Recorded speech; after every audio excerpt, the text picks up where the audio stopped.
Yeah.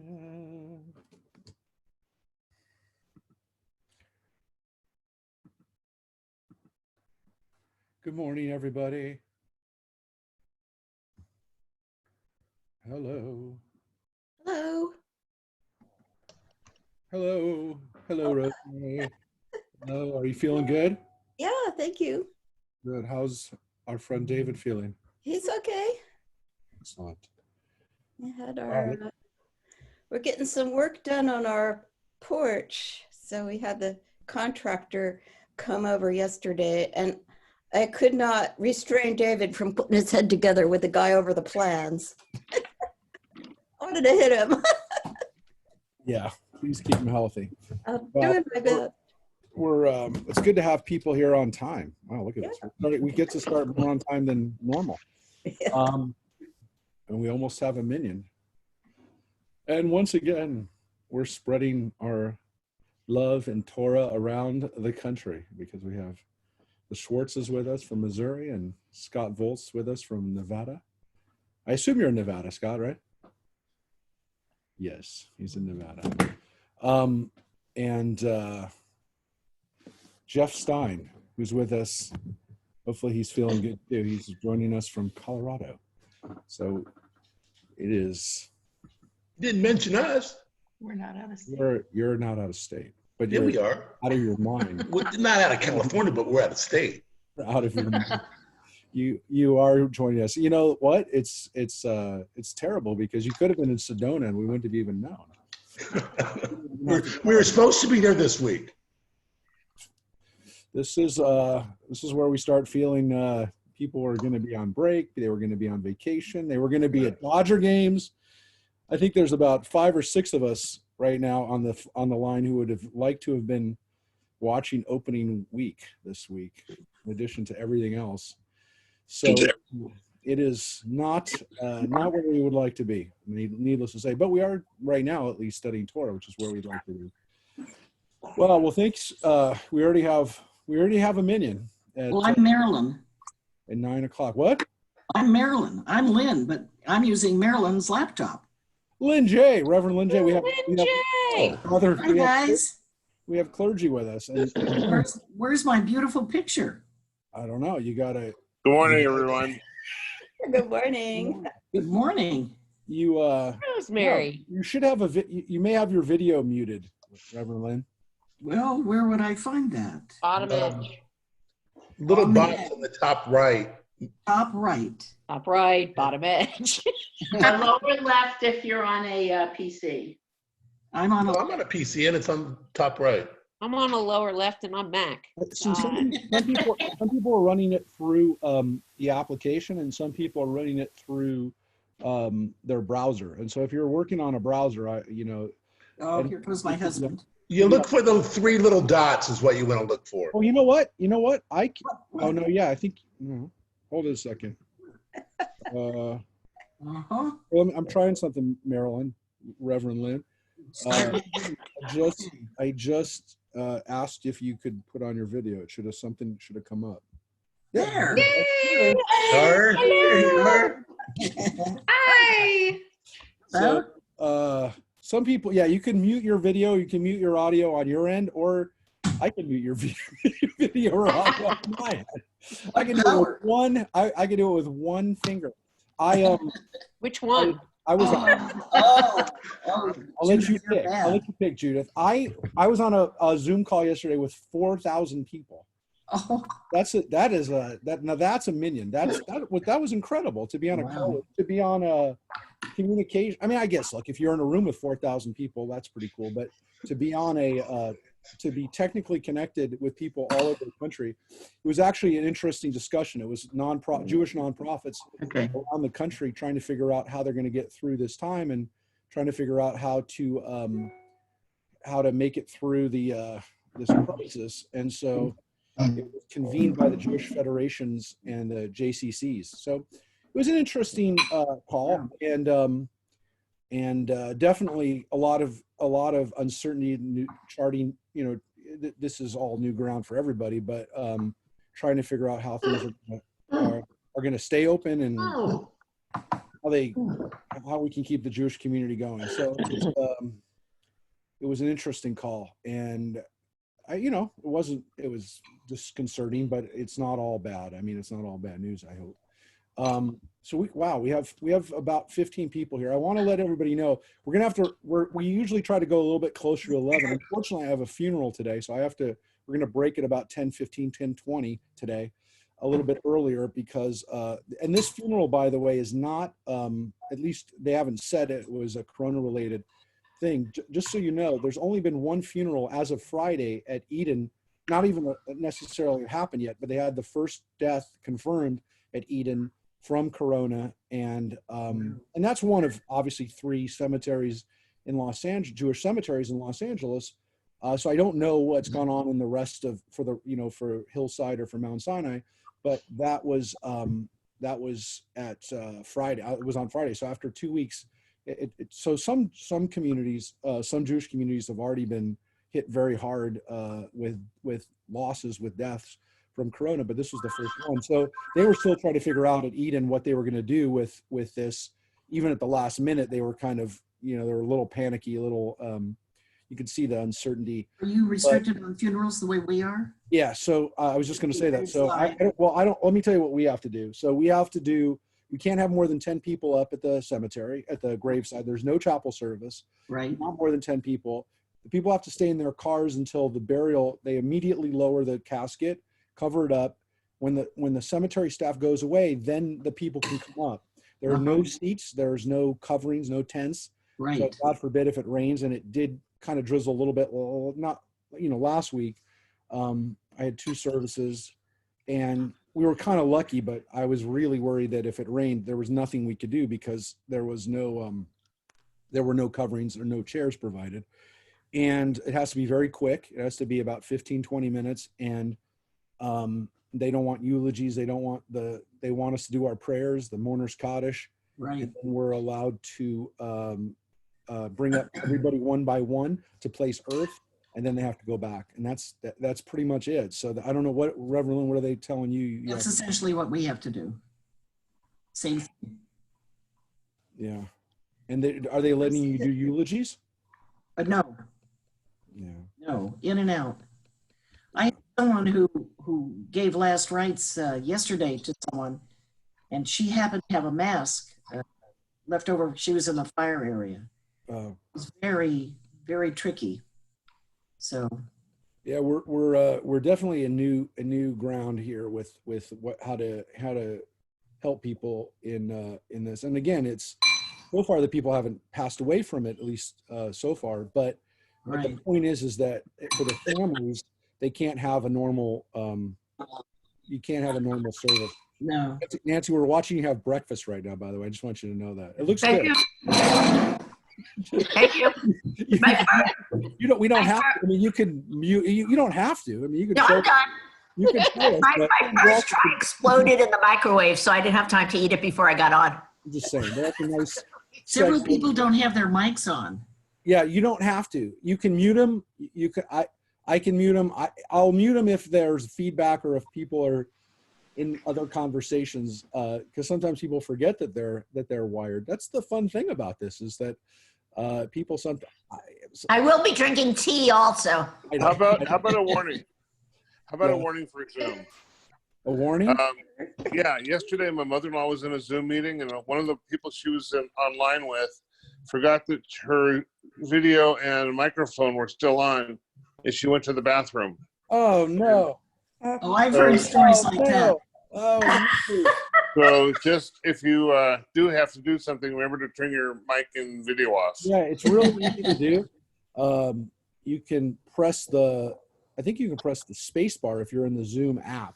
And yeah, just I think. But anyways. But if you're eating, you have to share with everybody. That's I like it. I'll bring oatmeal next time. You have to describe it so that we can all experience it. Yeah. Enjoy it. Oatmeal with blueberries and sunflower seeds. Well, that was another good reminder of what we're reading about right now, because we are reading about food. Well done. Well, very good. Last week we read the Midrash, the lessons of Jacob with regard, and Jacob and Esau, with the story of the stew, of the lentil stew that Esau sold his birthright for. Today, we're going to be reading about the meat stew, the meat soup that is part of the blessing. So interestingly, both situations rotate around food, and that in typical Jewish fashion, it's a lot about the food. And what's interesting about these stories is that they oftentimes get conflated. People forget that there's two separate stories. There's two stories, and because they're similar and they have similar motifs, people bring them together as one story. But there's two separate stories. They definitely are building on each other. This isn't a case of people, you know, sometimes we talk about different authorship or that there's two versions of a story. These are two stories that were there, written by the same author. If again, we talk about multiple authors, and it's also clearly the two stories are based on each other, on the existence of the other. They're both important, and they lead into each other. So last week we looked at Genesis chapter 5, 25, which is that story of the birthright, and then today we're going to read about the blessing. In the middle, last week we also looked at the story of Isaac and the Philistines, or Isaac and Avimelech, Isaac and the Canaanite or Philistine people that were living in the land at the time, and how Isaac and Rebekah go through a similar story of Abraham and Sarah, of Isaac's wife also pretending to be his sister so that she stays alive, so that he stays alive, so that, again, it's very similar to the two stories that we have of that in Abraham's life. So this is the Isaac Rebekah's saga with their sons continued. So again, just to remind everybody, Jacob and Esau are twins. Esau is slightly older, minutes older, but he is older, and they have struggled. They have not gotten along since they were in utero. So these are brothers that have fought from the very beginning. And we also learned from before they're even born that they actually represent two nations. They're not just two people. They represent two people. Jacob is our ancestor, and Esau is the ancestor of Edom, the Edomites, but also, according to our tradition, the ancestor of the Romans and also the ancestor of Christians. And so pretty much, as we like to kind of imagine, Esau is the flip side of us. Everything that we're not, Esau is, and vice versa. And so we're similar, we're twins, but we're very different people. And part of the power of the story of Jacob and Esau is not just that there's nations, but that they represent archetypes and also to some extent different aspects of each individual. Dark and light. As I mentioned last week, the best example of it that I like to draw a comparison to is the famous Star Trek episode, The Enemy Within, where Kirk gets split up into two people, and a good Kirk and a bad Kirk, but it's really the two sides of the same guy, and he needs both of them in order to exist. He can't just be one or the other. He has to be a synthesis of both. There is that sense in the Torah, and then later, and it's much more developed later on, that if Jacob slash Esau would have been one person, the Jewish people would have been a lot better off, and the whole world would have been a lot better off. And so there is a strain of the approach to the story, even from a long time ago, which says it would have been that rather than look at Esau as a part of us that is evil, that rather maybe we need to reincorporate some of those characteristics within ourselves, and not to recognize that it's dangerous to become an Esau, but that it might not be such a bad idea to have a little bit of Esau with us too. That maybe we need a little bit of that. And I think, as we're going to see in this story and in the Midrash that accompanies it, and we're going to mainly obviously look at the Midrash, the rabbinic commentary, that this is an idea that was part of, this has been a big part of Israel's kind of national reading of the Jacob Esau story, because Israel was established almost as a testament to the fact that Jewish power isn't something to be feared anymore. It's something we have to deal with, and it's something that we have to synthesize into who we are. And so there's more and more kind of reading of Esau that, you know what, Esau is not is not something that we can ignore. We have to have a little bit of Esau within us in order to survive. Isn't it? That's kind of Jungian, isn't it? Yeah, and it definitely is. And I think that's a little bit too. I mean, as we've started to study psychology and Freud and especially Jung, who dealt a lot with archetypes, that this is really another reason why we start to look at these stories in a different way. But some of it does exist in the Midrash. You're going to see things in the Midrash that are kind of surprising, because even though Esau represents our enemies, there is this understanding that it's not the way if it had gone a different way, it wouldn't have been that way. I'll listen to this downstairs, okay? I'm assuming you're bothering you. All right, so we're going to take a look. Somebody needs to mute their mic. But please jump in with questions, comments as we start to read. And we have a tradition of, and again, let me get to our text. Can we get the text? Yeah, we usually defer to Rosemary to be our reader. Right. So as Rosemary is with us. This is impressive. Yeah, Wow. it's pretty cool. So we're gonna take a little look at where we left off. And here's where we left off, the part that's in the highlighted part here. So so where we left off is that Isaac is ready to give. Isaac is, well, where we left off actually is an interesting section which we didn't even get into, and it's one line, and it's difficult to, we didn't read it last week because it's going to get to some questions. So we're going to start with the words, it was Isaac. Rosemary, do you want to? Okay. It was Isaac, or as he is sometimes called, Elihu, the son of Barachel, who revealed wonderful mysteries of nature in his arguments with Job. Yeah, that's one line, and I promise it's only one line, but it's a really strange line. And the reason why it's a strange line is because the Midrash there is a tradition that we just got thrown to us that that in the story of Job, we have three friends that come to Job and basically give him really bad advice while he's suffering. Basically tell him that, God is, that you must have done something wrong. You got to figure out what you did. And these three friends are kind of like considered bad friends, but they're really just normal people. But there's one friend that comes later, a younger friend, whose name is Elihu. And Elihu seems to be speaking at a different level. He comprehends that and gives Job some advice that's not like the other friends. The rabbis were always puzzled by who these people are, and they were puzzled by who Job was. And the rabbis don't like that we don't know anything really about Job, when he lived, who his contemporaries were. So sometimes they place Job as a contemporary of Abraham.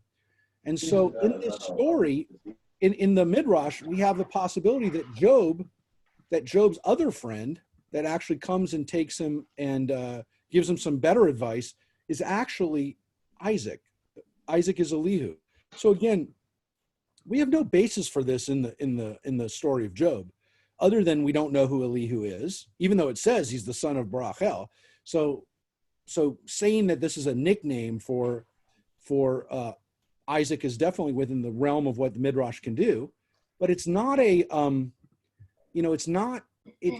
based on this idea that we don't really know much about the story of Job, but Elihu really is a hero in the story. And so they like the idea that Isaac is that hero. He's the one who gives good advice and is the one who kind of speaks the way God would want to be defended or to be explained, if you will. So it's just a strange line, but it gives us a little bit about a story we don't know a lot about, Job. And it also gives us a little bit about Isaac, who we also don't know a lot about. And so again, we know Isaac goes through a famine like his father Abraham did. We know he has trouble having children like his father and mother did. And so what happens after the famine is that Isaac is Isaac, unlike his father and unlike his son Jacob, he never leaves the land of Israel. And so he's rewarded to some extent for that, or he's praised for that in the Midrash especially, for recognizing, these qualities of Isaac. This woman has her dog with her. And so here we have another. She has one woman on here has her dog with her. Why is, somebody has a dog? Yeah, it's Phyllis. No, Phyllis doesn't have dogs. Different Phyllis. No, you're not the only Phyllis. You're not the only Phyllis. I thought I was. There's other Phyllises. I just want to tell you, you're one of a kind, but so is the other Phyllis. She's not the other Phyllis, it's Phyllis Grecken. So understand that that we like to, and that's actually a great thing you just did, Phyllis, which is we assume that some person is that person, and it might not be always that person. That's what just happened. The Midrash threw us somebody who is even called by a different name. So the Midrash likes to do that. It plays with names, it plays with people, and again, sometimes it tries to find people. We're going to see another one, in this case, one about a woman. I promise you, for the women who are with us today, you're going to read some very interesting Midrash about women. We don't always get them, by the way. We can go weeks without really good Midrash on women. Today, we're going to have some. So let's take a look at the famine, what happens after. And this is really the setup for the blessing story, which we haven't gotten to yet, but we are. Okay, so at the end. At the end of the years of famine, God appeared. Oh, I've got a panel in the way here. Let me make this go. I have one. All right, sorry about that. At the end of the years of famine, God appeared unto Isaac and bade him return to Canaan. Isaac did as he was commanded, and he settled in Hebron. At this time, he sent his younger son Jacob to the Beit HaMidrash of Shem and Eber to study the law of the Lord. Jacob remained there 32 years. As for Esau, he refused to learn, and he remained in the house of his father. The chase was his only occupation, and as he pursued beasts, so he pursued men, seeking to capture them with cunning and deceit. Yeah, so interestingly, Isaac. Hi, it's Doreen. Hi there. Isaac doesn't leave the land of Israel, but it says to go back to the land of Canaan, because where is he living? He's been living with the Philistines, who technically are in the land of Israel, but they're not in the land of Canaan. They're not in the heartland of the land of Israel. So Isaac goes there with his sons. It says that Jacob studied in the Beit HaMidrash of Shem and Eber, his ancestors. So we have this wonderful tradition that Shem and Eber, Noah's son and grandson, are preserving the Torah, the law, before they even have the Torah. So this is this concept we have in the Midrash, that there is a law, there is a Torah that exists before it exists at Mount Sinai. It's just that people forget it. And so Shem and Eber have been preserving it for generations, literally for 10 generations, they've been preserving it. And how do we even get that? Because according to the Bible, if you look at how long Shem and Eber It's spread in the other freezer. They would have lived into Take that. one to frost it. So they would have actually lived. So this is an important thing to remember. This is computing the length of time that people lived and saying, oh, well, Shem and Eber would be there. And the great thing about it is that because they're sons of Noah and grandsons of Noah, that they had access to this kind of information, this Torah, if you will. But it says that Esau refused to study, didn't want to study. But this idea that Jacob does is really important, because he's our ancestor and he is the model for what Jewish people should be doing, which is what we're doing right now. So I found this on the web. Okay, and so what was Esau's what was Esau doing? He was hunting people, and in addition to his animals. It wasn't just animals he was hunting. He was hunting people. Was he hunting them to kill them? Was he hunting them to trap them, kidnap them? He was hunting the most dangerous game, as we say. So that is troubling. But here's what happens with Esau in his work, or his recreation, his pursuit, his interest. What does he do? On one of his hunting expeditions, Esau came to Mount Seir, where he became acquainted with Judith of the family of Ham, and he took her to himself as his wife and brought her to his father at Hebron. Yeah, and Judith we read about in the Torah, but one line. It says that Judith was the daughter of Hittite, daughter of a guy named Beeri, and that was one of the women that Esau took. He took a Canaanite woman, a Hittite, who are the Torah considers Canaanites. He took one of these women as a wife. So when he was out hunting, it was not just for food, it was also occasionally for mating. Which, by the way, I want to say, we use the same metaphors or the same imagery even today. But it's clearly not a good thing, as you're going to see. This was not something that made his parents very happy. Even though we learned that Esau was loved by his father, Isaac, this type of behavior did not sit well with Isaac. Even Isaac has a breaking point, and it seems to be this. So here's what happens to Esau and Jacob. 10 years later, when Shem, his teacher, died, Jacob returned home at the age of 50. Another 6 years passed, and Rebekah received the joyful news that her sister-in-law, Adinah, the wife of Laban, who like all the women of his house had been childless until then, had given birth to twin daughters, Leah and Rachel. So here's an interesting midrash, because number one, people have oftentimes asked, what was Leah and Rachel's mother's name? We don't have it in the Torah. We have it in the midrash. Her name is Adinah. It's nice, right? So we have a name given to her. But interestingly, not only does it give us a name, it tells us that, like all the women in this family, this woman doesn't have an easy time having kids.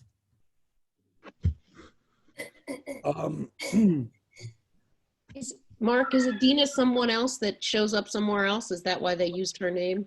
No. Was probably a kind of a common, or not, it seems like it would have been it would have been kind of a popular, or just like a normal woman's name. It means delicate or precious. It's a nice name. It's still used in Hebrew a lot. It wasn't so much interesting. It wasn't really a popular Hebrew name. It wasn't really it's not the name Dina with an A. I mean, it is, but that's not what it means. But it was a name that you'd think would have been more popular, but it wasn't super popular amongst Jewish women until probably Israel. And now in Israel, I wouldn't say now, but like 20, 30 years ago, it was a pretty popular name in Israel. It's a really nice name, but we don't have any other Adinas that we know of in the Bible. And there's no other randomly unnamed woman who gets named for this. No, but it's interesting that, again, she's part of this same issue of childlessness, that it's not easy for them to have kids.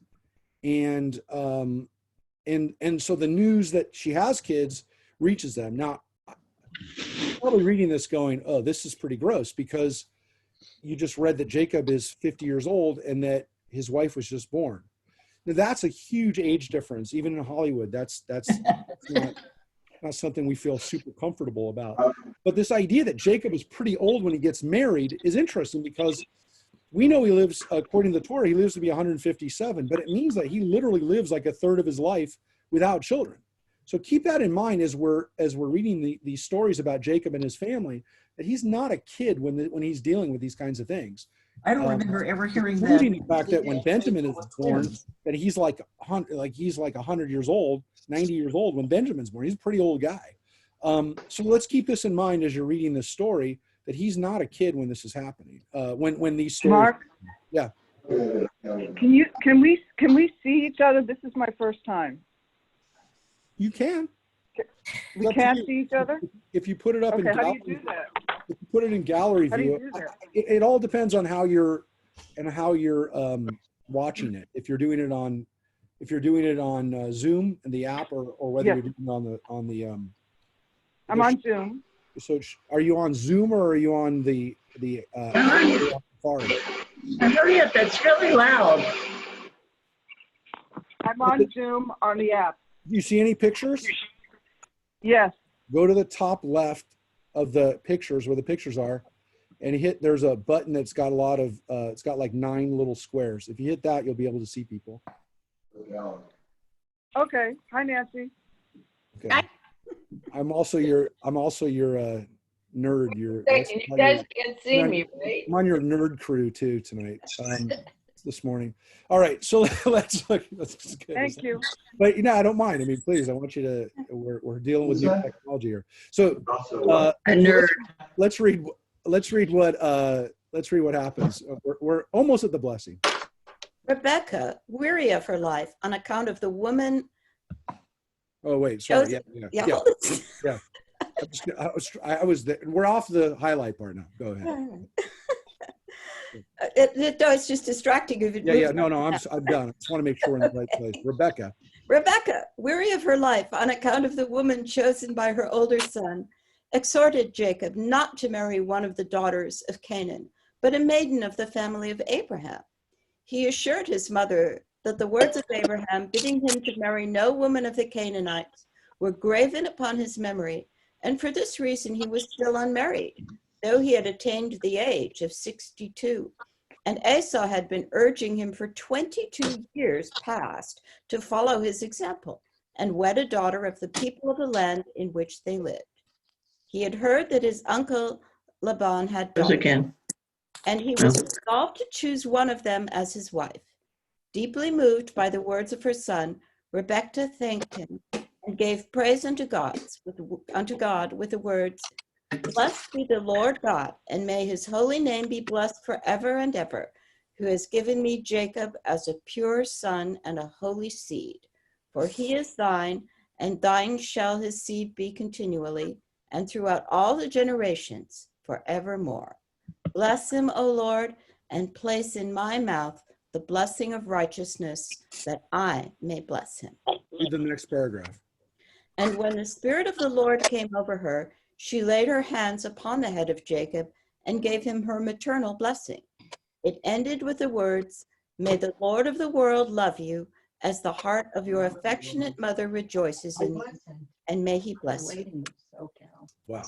So here we see something really special about the power of a mother and of a woman to bless. And the fact that Rebecca gives him this blessing, and it's really a holy act. It's something that's really powerful. It's something that the Midrash recognizes is a blessing in itself. So as much as we're about to read about how Isaac blesses Jacob, we read specifically in the Midrash that Rebecca blesses him as well. And the blessing that she gives is very powerful. It's a beautiful blessing. It's also, again, showing us that Rebecca had a special bond with Jacob, which we already read. We read that in the Torah.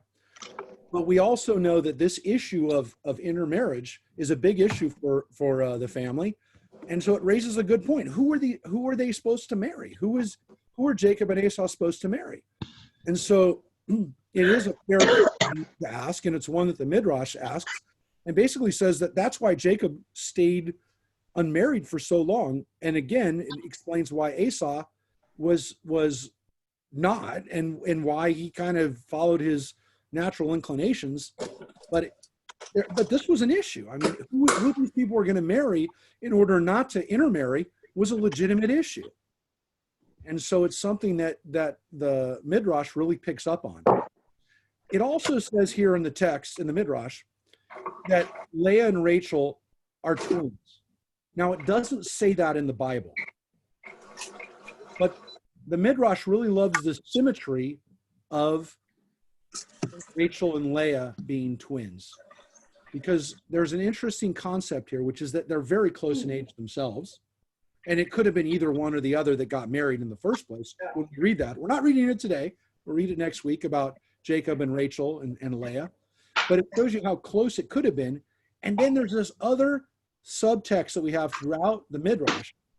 And it's very important. I mean, you wouldn't get it from just reading the Bible. But there's this idea that one of them was supposed to be married to Jacob and one of them was supposed to be married to Esau. And if Esau had behaved better, if he'd been a better person, if he had done what he was supposed to do, those brothers and sisters would have married. Really weird idea. I've known it to happen, by the way, before too, where twin brothers married twin sisters. Just brothers and sisters, that's an interesting thing when that happens.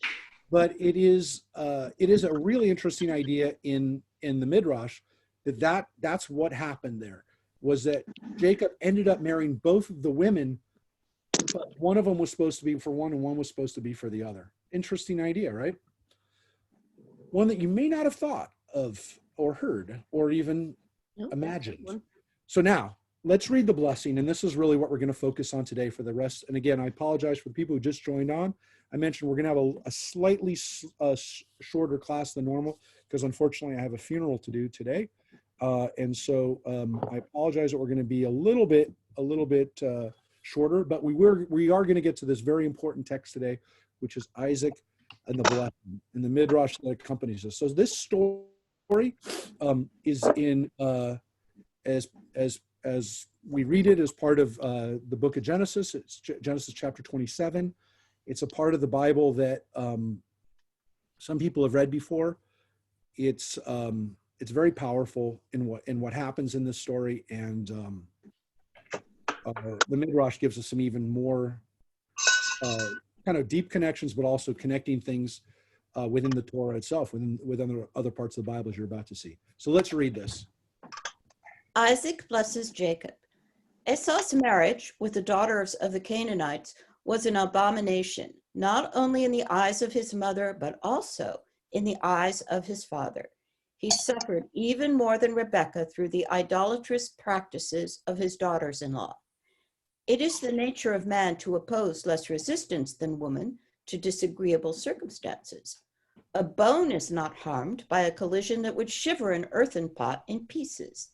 Man, who is created out of the dust of the ground, has not the endurance of woman formed out of bone. Let's pause right there, because this is what I wanted to show you.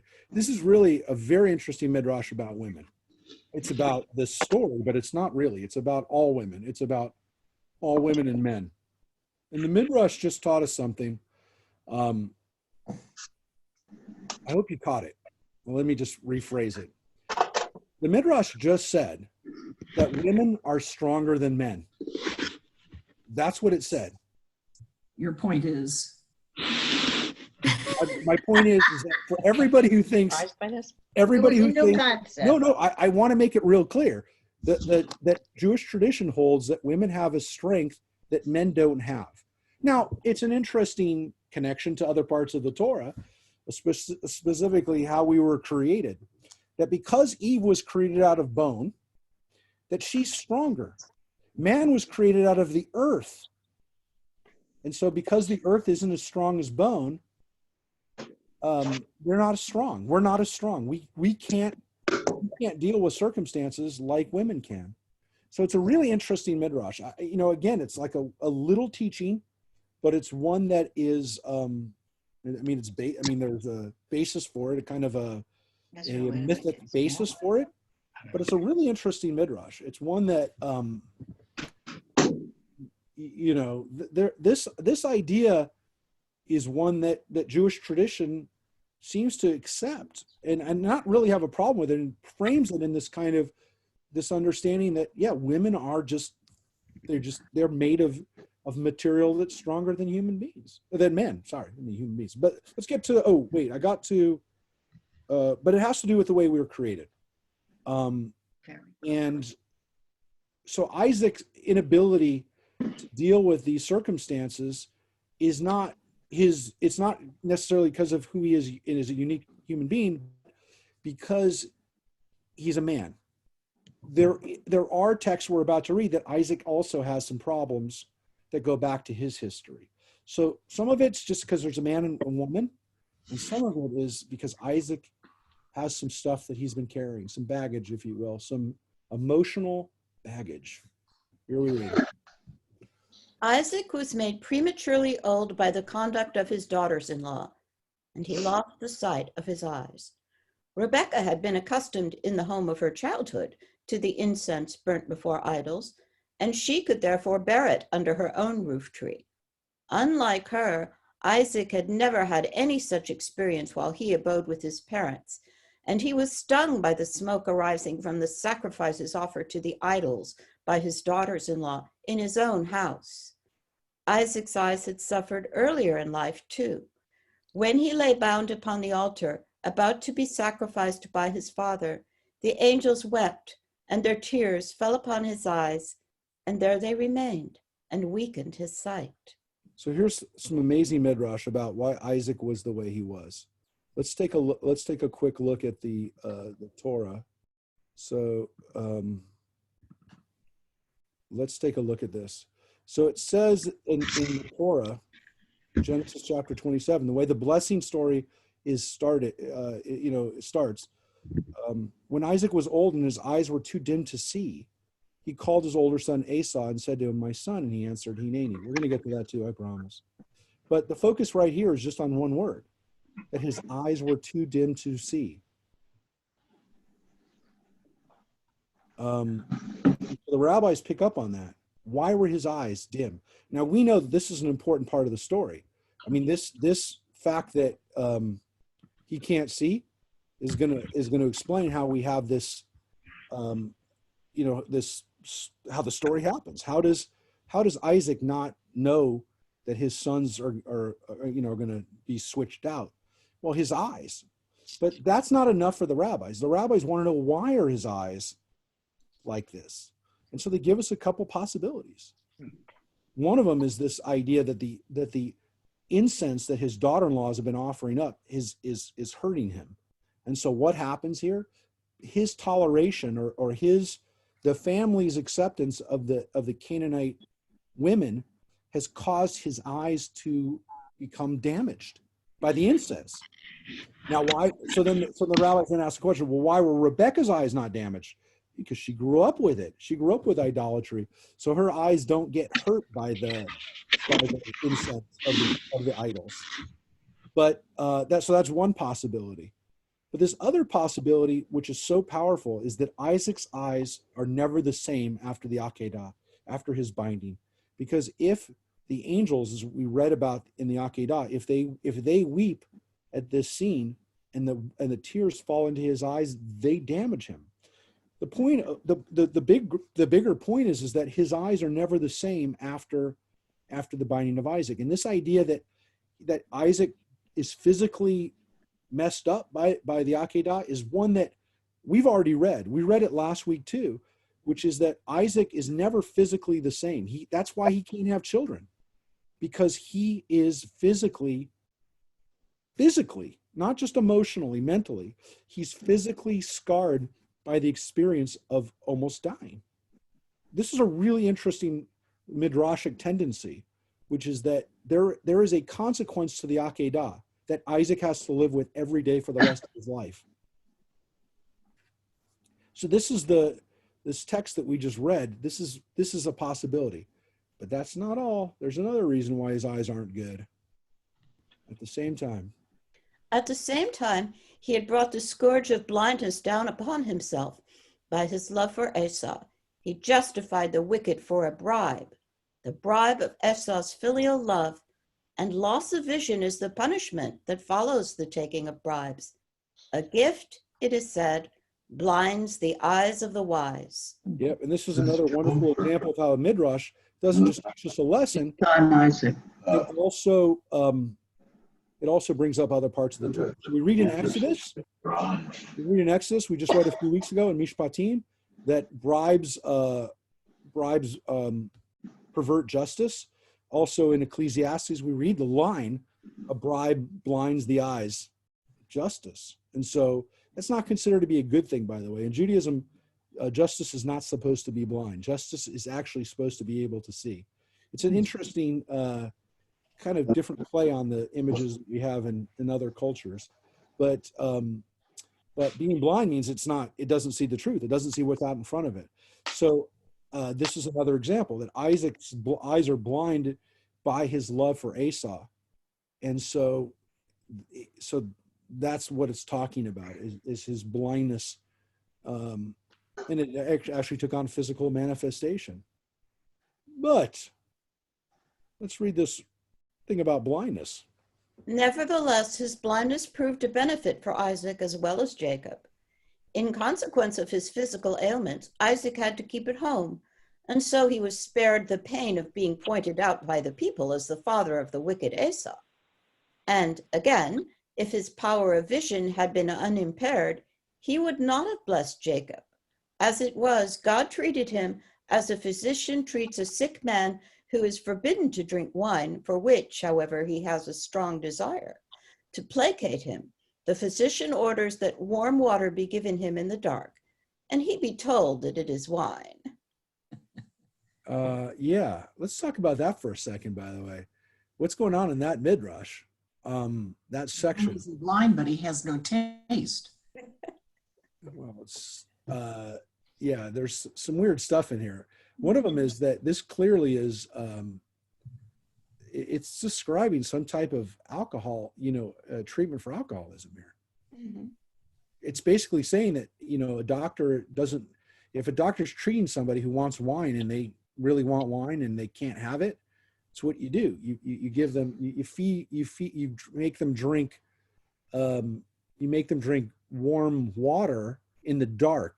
You take away their sense of sight so that you can kind of trick them into not drinking the wine.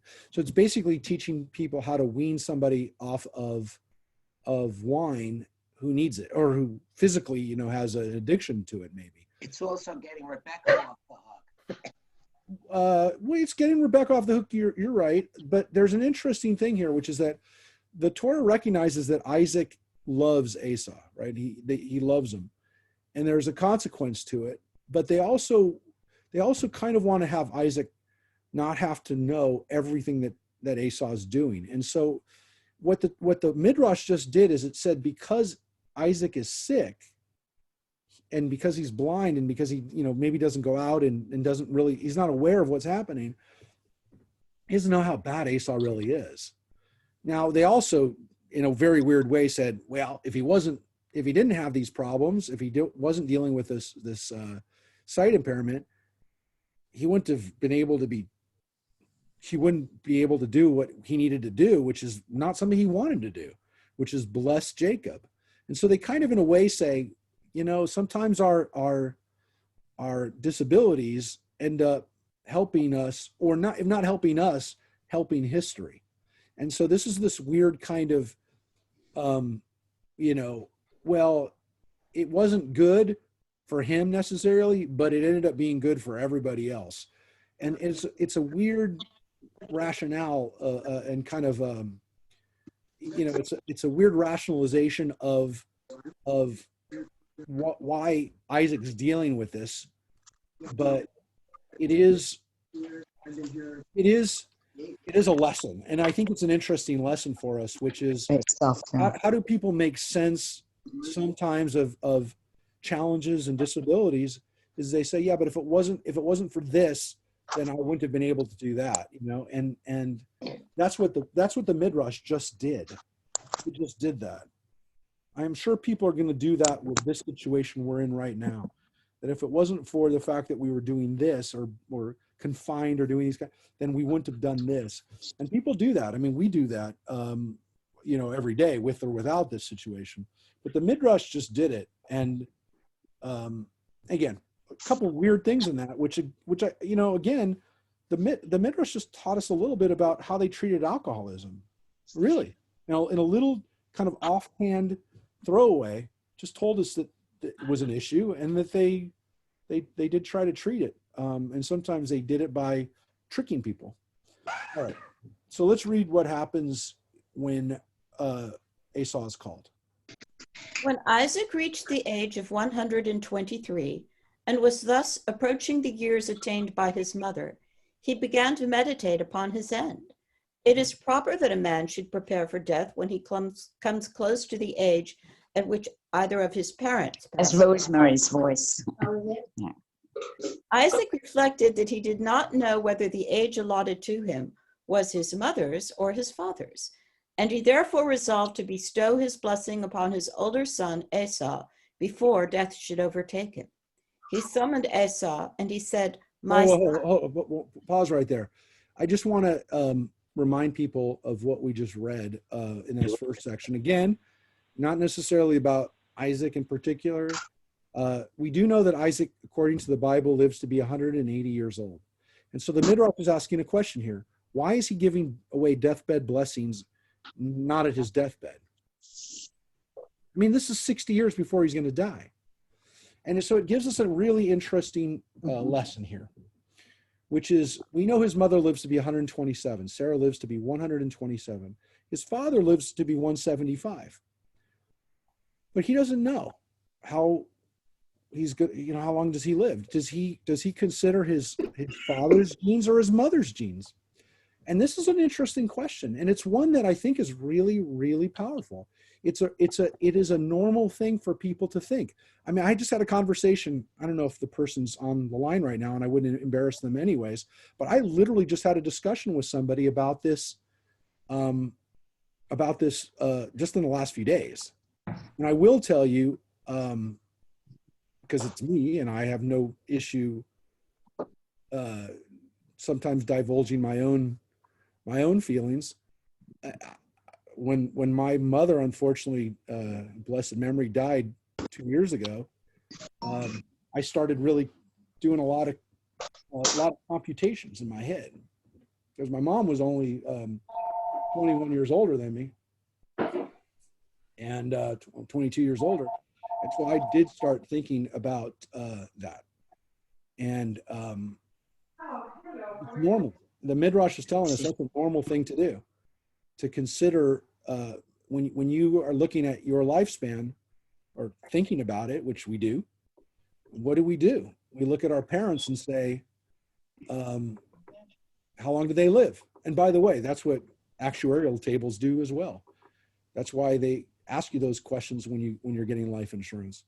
So it is a normal thing to do. The Midrash is teaching us that it is. His mother died at 72. She was young. Yep. And so when you think about these kinds of things, even today, the Midrash is telling us it is it's normal. And you know, Mark, I couldn't get life insurance because of my condition, but Jay was able to, and he's 4 years older. So there's that too. You try and you can't get it. Yeah, it is. And again, that's a real issue for people. There's a psychological issue for people, which is also very real. And that is, how do we, how do we think about our lives? And a lot of times we think about our lives in terms of our parents, and we think about, how much time they got to have. And so the point is, Isaac didn't know. He had a father who lived a really long time, and he had a mother who lived a long time, but not as long as his dad. His dad had a whole nother 60 years or so without, 50 years without the mother, or longer than the mother. And according to the Bible, had more kids and had another kind of life after that. So it's an interesting question. But again, it's based on this issue of why is Isaac even thinking about this, at this stage of his life? He still has a third of his life to live. So again, that's an interesting thing that's put in there in the Midrash, the perfect example of the Midrash teaching us a lesson, which is a really, really powerful lesson, one that's very human, but one that's based on this question: why is he giving a blessing away now? Why is he giving his deathbed? Why is his deathbed 60 years before he dies? All right. Well, he didn't know he was going to die 60 years later. No, I know. That's the point, but why? Yeah. What about his life? And what was it about his life? That his mother died around this age. Oh. And of course, we also know, we've read, that his health wasn't great. So, the fact that he has these other issues also makes him probably consider, I've got to do these kind of things. So he calls his son. And so let's go back to he summoned Esau. He summoned Esau and he said, "My son." And Esau replied, "Here I am." But the Holy Spirit. Got to stop you right there. Right? Sorry. The Torah just told us something really important, and the Midrash has to make a comment on it. I know, but the Torah says. I like to see the text. You got it? Okay. We hear you, Cheryl. The Torah says, Hineni, when Esau is called by his father, Isaac, Esau says Hineni, which is about the holiest, most powerful thing that somebody can say in the Torah. Right. We know it, right? Every time somebody says Hineni, something really special is about to happen. When a father or when God calls you and you say Hineni, you're basically saying, I'm here for you. I'm 100% present. I'm probably gonna have to do something I don't want to do. And here Esau says it. Esau says the words Hineni.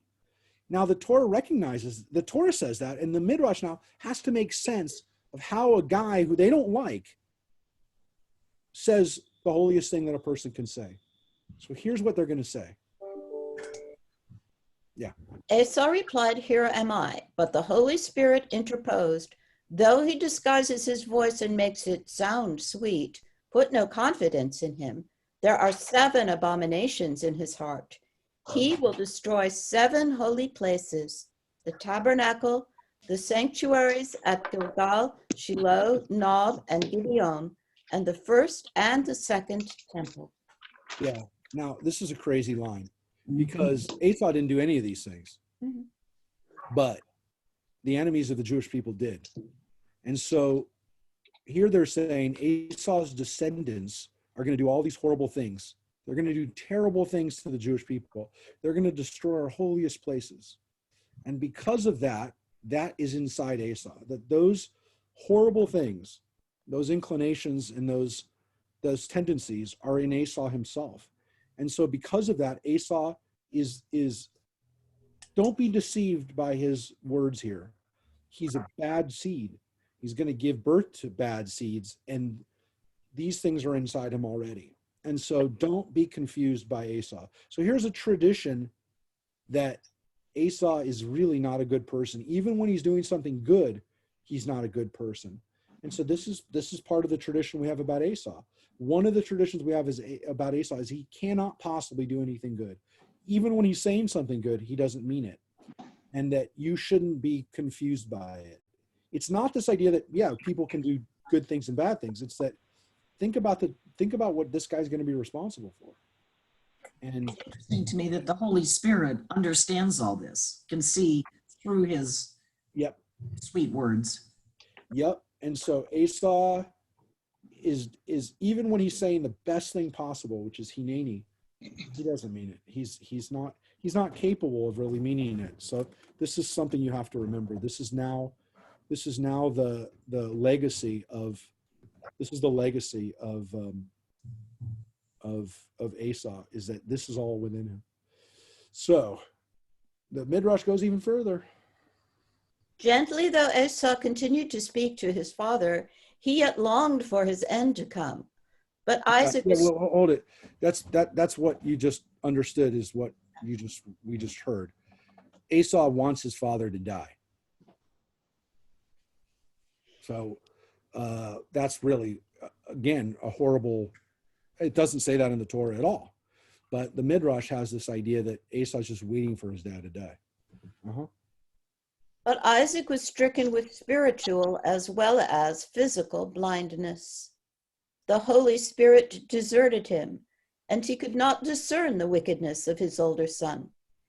He bade him sharpen his slaughtering knives and beware of bringing him the flesh of an animal that had died of itself or had been torn by a beast, and he was to guard also against putting an animal before Isaac that had been stolen from its rightful owner.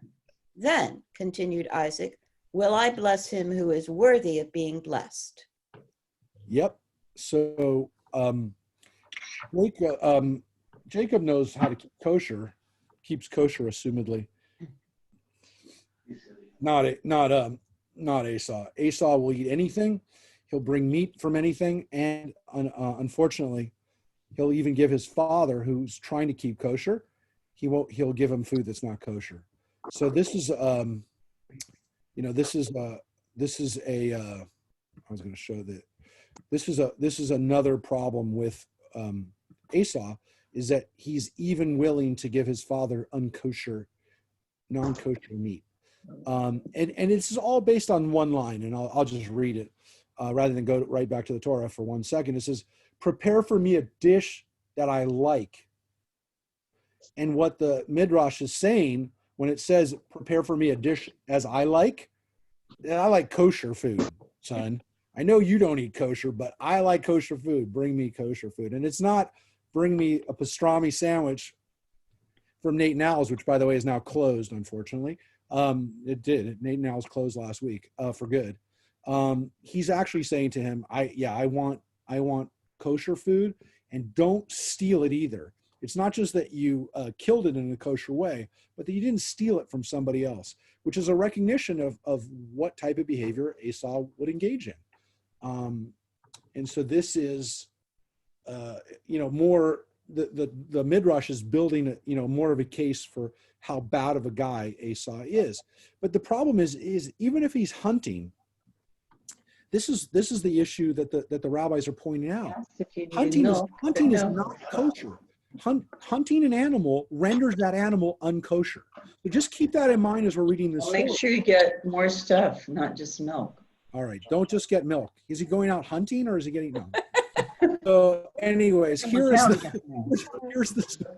story. Here's what happens. This charge was laid upon Esau on the eve of the Passover, and Isaac said to him, "Tonight the whole world will sing the Hallel unto God. It is the night when the storehouses of dew are unlocked. Therefore prepare dainties for me, that my soul may bless you before I die." But the Holy Spirit interposed, "Eat not the bread of him that hath an evil eye." Isaac's longing for tidbits was due to his blindness.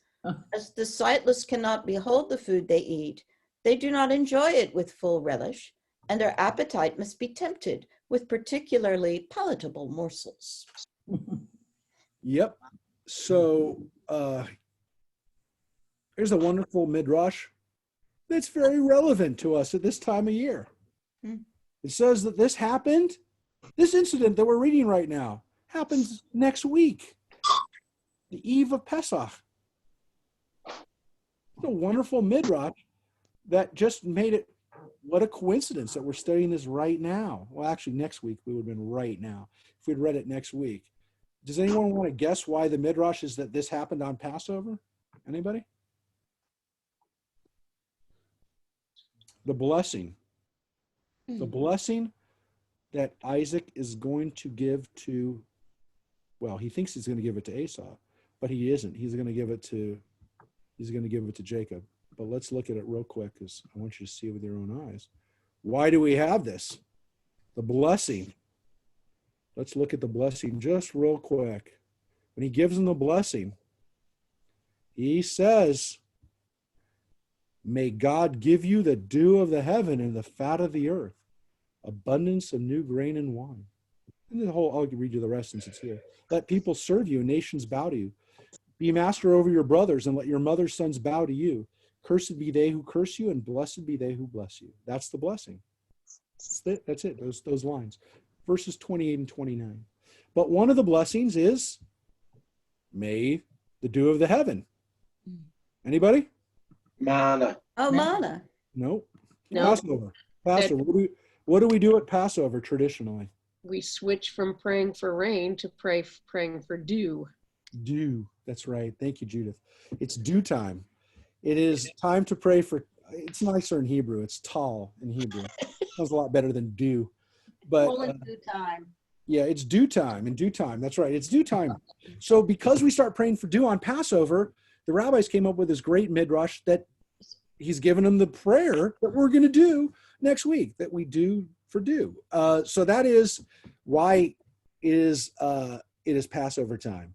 So it's this great understanding that the blessing comes to our ancestor Jacob around this time of year, when we're going to have celebrations, when we're going to think about, well, it's going to be a little bit harder this year, but this idea of eating food, saying prayers, singing Hallel, all of this stuff happens around this time of year, every year. All right, here's the blessing, or here's not the blessing, here's the food. Esau sallied forth to procure what his father desired, little recking the whence or how, whether by robbery or theft. To hinder the quick execution of his father's order, God sent Satan on the chase with Esau. He was to delay him as long as possible. Esau would catch a deer and leave him lying bound while he pursued other game. Immediately, Satan would come and liberate the deer, and when Esau returned to the spot, his victim was not to be found. This was repeated several times. Again and again, the quarry was run down and bound and liberated, so that Jacob was able, meanwhile, to carry out the plan of Rebekah, whereby he would be blessed instead of Esau. So here's a wonderful, weird midrash. Weird. Which is that Satan was involved. but not bad Satan, good Satan, Satan doing God's bidding. This is definitely the Satan that we normally, or we originally got from the Midrash and from Jewish legend, which is that Satan really does God's work. Now, it's not necessarily the work that God, it's not the good kinds of missions, but Satan does what he can do to foil Esau. You'd think that he would be helping Esau. No, he's not, because he's working for us. He's working for God. He wants to make sure that Esau isn't able to get back quick. So we know that's true because we watch Lucifer. That's right. So we know that, he's doing his work the way he can do it, which is, in this case, he's also freeing, I like Satan in this, he's freeing all these deer out of these traps too. But he's making sure that Esau can't come back with food. And so what's interesting about this is that Esau is actually trying, I want to point out, Esau is actually trying to do the right thing here. He's not killing the animals right away.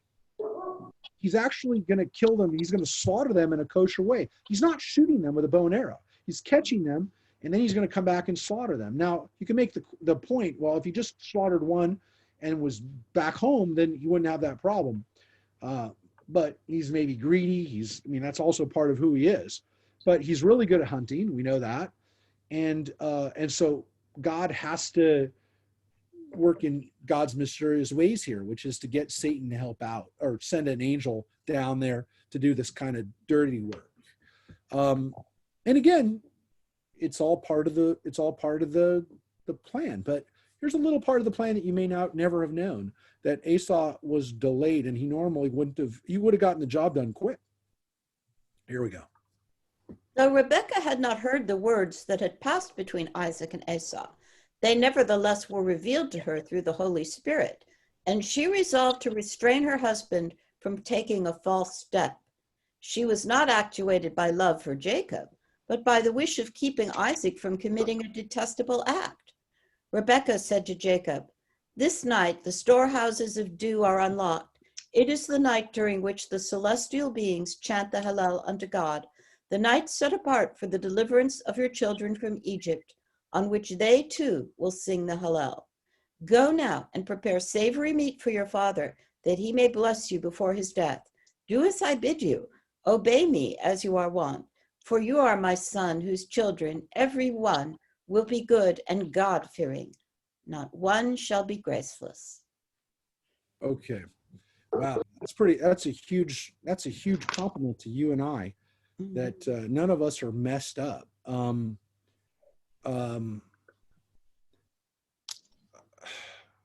So there's a couple of things in this midrash I want to point out.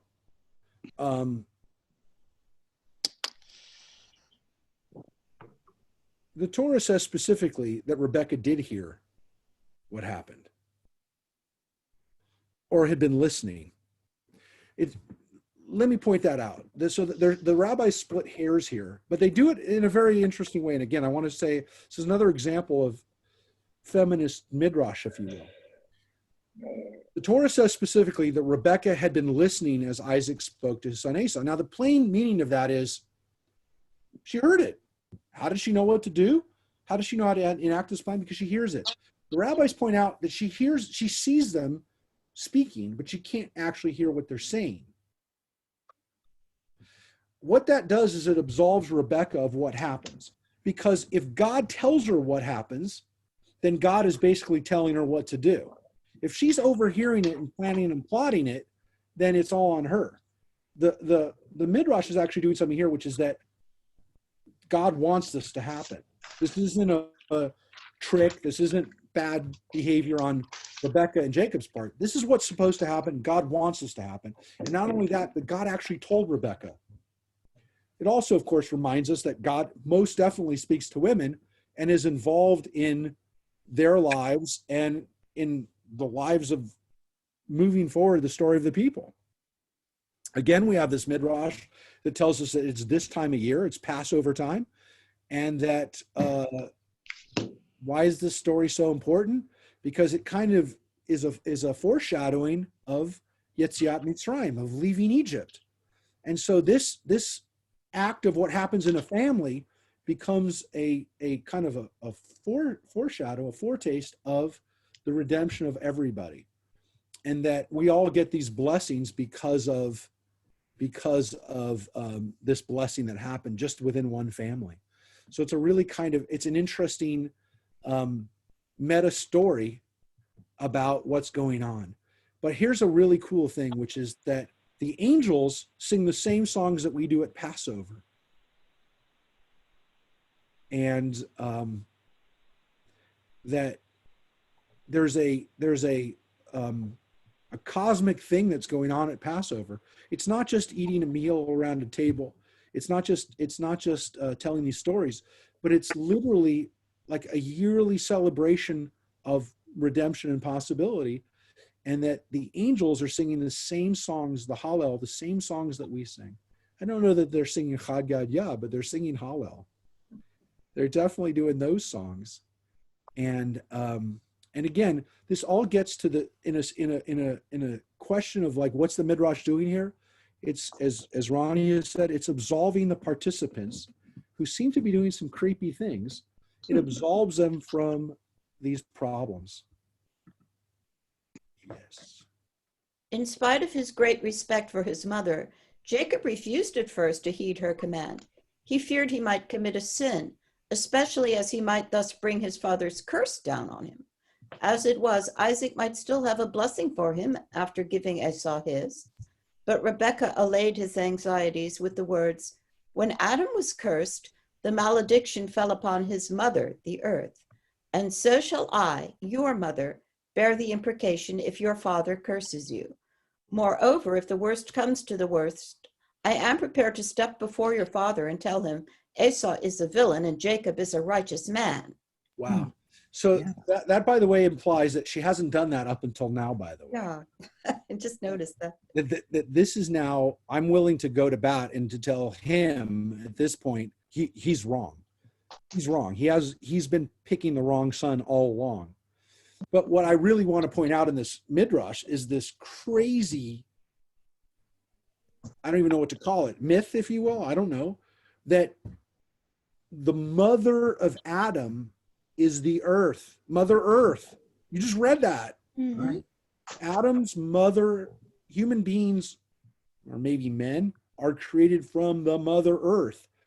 And so what's interesting about this is the Midrash just, again, connected us to another part of the Torah, which is the very beginning of Genesis. When the earth is cursed with Adam, it's because the mother is cursed along with the son. And so Rebekah does something crazy here, very powerful, and says, let the curse be on me. Just like the earth was cursed with Adam, I'll be cursed if there's a curse on you. Not your curse, it's my curse. Now, of course, Adam also got cursed, but the curse on the earth was interesting because you wonder why, it's an explanation for why the earth gives forth weeds and bad things too. But what's interesting is the rabbis connected it to the story now of Isaac and his sons, and Rebekah here too. Isn't that the old story anyway? When people go into therapy, it's always the mother's fault. Yes. But here the mother is taking full responsibility. So what's so interesting she knows it's hers is that she's saying, yeah, it'll be on me. But right. in reality here, it really is showing Rebekah to be a hero on every single level. Right. I mean, there's no way you cannot see what Rebekah does here is literally, she is the hero of the story. There's nobody else who's a hero of the story because Jacob goes along with it, but it's Rebekah who's willing to take on the curse, take on her husband if she has to, because she knows that this is the only way for humanity to be essentially saved. So she's clearly the hero of this story. On every level, the Midrash is taking her as the hero. And so an interesting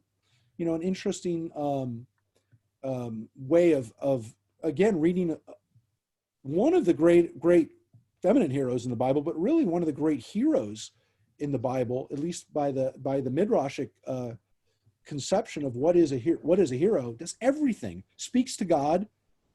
We just read God spoke to her.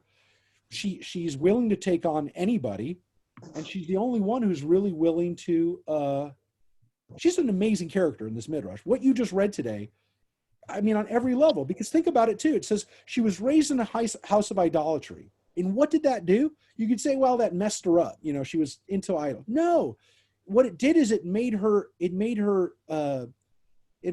completely impervious to idols. The idol stuff didn't bother her, couldn't get to her, because she knew it was falsehood. Her eyes were she could deal with it. Unfortunately, Isaac was a little too pure. It was a little too unworldly, if you will. Everything about Rebecca that could have been bad is actually good, and she is the hero, because I think the Bible tells us that. But the Midrash goes another level with making Rebecca the hero. So here's what happens. Again, a little bit about Passover. Thus constrained by his mother, Jacob, in tears and with body bowed, went off to execute the plan made by Rebekah. As he was to provide a Passover meal, she bade him get 2 kids, one for the Passover sacrifice and one for the festival sacrifice. To soothe Jacob's conscience, she added that her marriage contract entitled her to 2 kids daily. And she continued, these 2 kids will bring good to you, the blessing of your father, and they will bring good to your children, for 2 kids will be the atoning sacrifice offered on the Day of Atonement. They bring in another holiday, Yom Kippur, where we have 2 goats, right? We have the goat for sacrifice, the goat for Azazel. Oh, those are the 2 goats. They drew a connection, another part of the Torah, but they still are on this Passover, that this is actually Passover, where we sacrifice and we actually eat these goats. So that's another connection to Passover. What's so crazy about this is let's think about this for a second. They were celebrating Passover before there was a Passover. There's no Passover yet. They haven't left Egypt, but they're already celebrating Passover. Why? Because they have the Torah. So they're celebrating things that haven't happened yet because they have the Torah. So they're doing a Passover for what's going to happen in the future. So it's a really interesting midrash on kind of the timelessness of the Torah and the fact that, yeah, I guess you could say there's a tradition that Passover was celebrated before we actually needed it. But it's kind of a really interesting explanation, still connecting these stories, which are about food, about goats, about celebration, about blessing. We're going to finish with this paragraph today. Festivals just are always in the mind of God. I mean, they pre-exist in God. Oh yeah. I mean, this is not something that is unique to Judaism. I think is an interesting point too, Reverend Lynn, is that there is this kind of there's tradition that Jesus exists from the beginning too, but this idea that there's and by the way, one of the things that Christianity does is it reads the stories of Passover and it reads other stories beyond I mean, Passover is the obvious one because Passion takes place at Passover, but there's other parts of the Bible which are prefiguring Jesus. And so, so there is this, because Midrash does that. Midrash gives us the ability to link up different parts and to exist even earlier than we exist within the Bible itself. That's the crazy thing. It's a portal that allows us to be in places at the same kind time. of a human constraint. What was it? Time for God is different. Yeah. And but even for the people, and so as long as the people are with God and they're living a godly life or they're living God's ways, then it's timeless too. Mm-hmm. All right, so let's finish with this paragraph. Jacob's hesitation. Jacob's hesitation was not yet removed. His father, he feared, would touch him and convince himself that he was not hairy and therefore not his son Esau. Accordingly, Rebekah tore the skins of the 2 kids into strips and sewed them together, for Jacob was so tall a giant that otherwise they would not have sufficed to cover his hands. To make Jacob's disguise complete, Rebekah felt justified in putting Esau's wonderful garments on him. They were the high priestly raiment in which God had clothed Adam, the firstborn of the world. For in the days before the erection of the tabernacle, all the firstborn males officiated as priests. From Adam, these garments descended to Noah, who transmitted them to Shem, And Shem bequeathed them to Abraham, and Abraham to his son Isaac, from whom they reached Esau as the older of his two sons. It was the opinion of Rebekah that as Jacob had brought the birthright from his brother, he had thereby come into possession of the garments as well. There was no need for her to go and fetch them from the house of Esau. He knew his wives far too well to entrust so precious a treasure to them. They were in the safekeeping of his mother. Besides, he used them most frequently in the house of his parents. As a rule, he did not lay much stress upon decent apparel. He was willing to appear on the street clad in rags, but he considered it his duty to wait upon his father arrayed in his best. My father, Esau was in the habit of saying, is a king in my sight, and it would ill become me to serve before him in anything but royal apparel.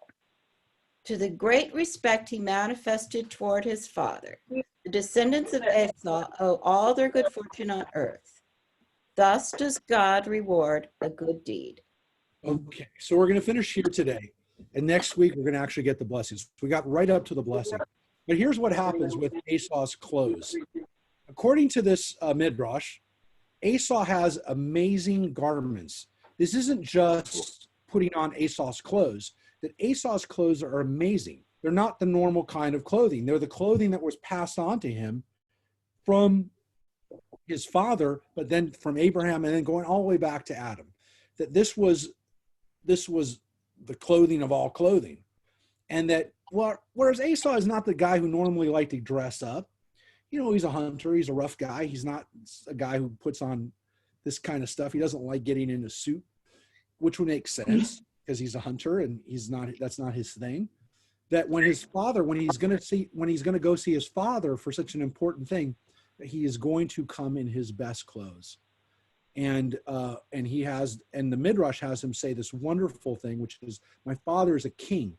And just as I wouldn't come in to see the king without having my best clothes on, I'm not going to see my father unless I'm wearing my best stuff. And so it's really powerful that Esau in the Midrash, and again, seems to be in the Torah, has a lot of respect for Isaac. It's not always that way. And some of the Midrashim, he doesn't. We already read one that he's waiting for his father to die. But there does seem to be the prevailing idea that he does what's right by his father. And so what's so important about this is that because he's like this, and because Esau is a good son, or at least the majority of texts give us that idea that he's a good son, that Esau's descendants are rewarded for this. And so they do get to have Esau's descendants, the Romans, later on Christians or pagan countries or whoever else are considered to be the descendants of Esau. It depends on the rabbinic tradition.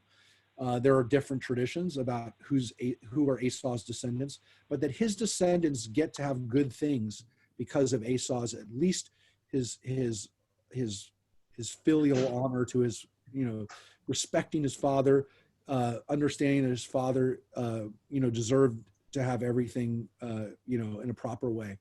So this is an interesting idea. It's one that the Midrash gives us, and it gives us gives us something to think about as far as even people who are not necessarily good people sometimes do good things, and especially they may treat their parents well. They don't treat anybody else well, but they treat their parents well. The interesting thing is that the rabbis seem to think that that is good for something. That's not something that we just say, well, he was good to his mother, and that doesn't matter. They actually say there is a blessing that God gives us for respecting our parents, which is nice to know.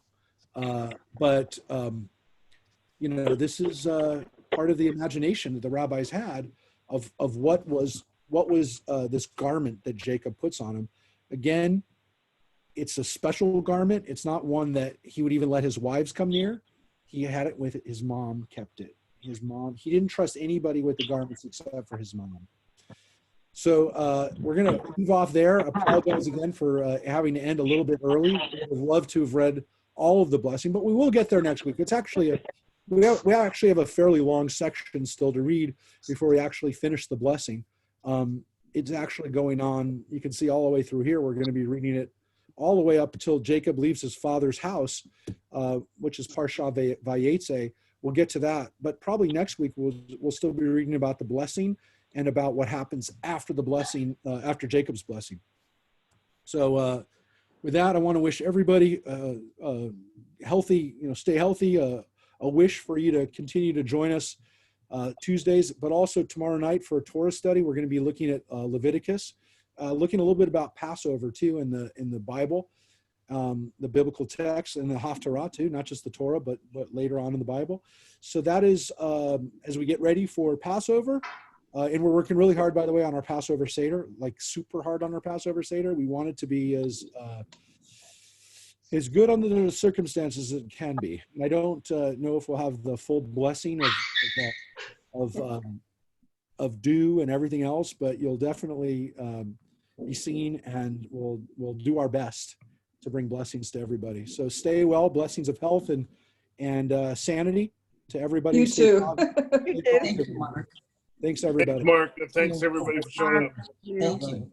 Bye-bye. Thank you. Bye-bye. Be safe.